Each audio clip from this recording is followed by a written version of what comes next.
বেশ কিছুদিন ধরে দেখছি ফেসবুকে কোনো জায়গায় আমার নাম, কোনো জায়গায় আমার ছবি ফরজারি করে, কোনো জায়গায় মার্চ করে আমার যে রিপুটেশন আছে সেটাকে যেমন একদিকে ধ্বংস করার চেষ্টা হচ্ছে, দুদিকে দ্বিতীয় পার্টে চিটিং করছে।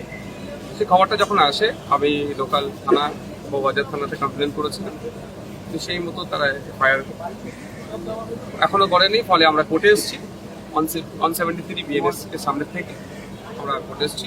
ওই সমস্ত যারা অ্যাকাউন্টধারী, যারা অ্যাকাউন্টটা ইউজ করছে ওর তাদের বিরুদ্ধে কমপ্লেন। অর্থাৎ থানায় অভিযোগ জানিয়েও সেটা এফআইআর ট্রিট হলো না। ফলে 173 দিয়ে যখন অপশন আছে আমার কাছে কোর্টে আসা বিএনএস এর আমরা এসেছি। কোর্ট কি বললো?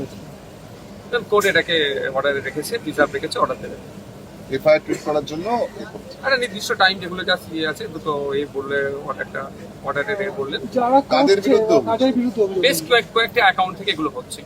সেগুলো হচ্ছে ইনভেস্টিগেশন অফিসারের কাজ হচ্ছে সেগুলো খুঁজে বার করা, কোথায় আছে না আছে, কেন এটা হচ্ছে, কি উদ্দেশ্য আছে তারা দেখবে।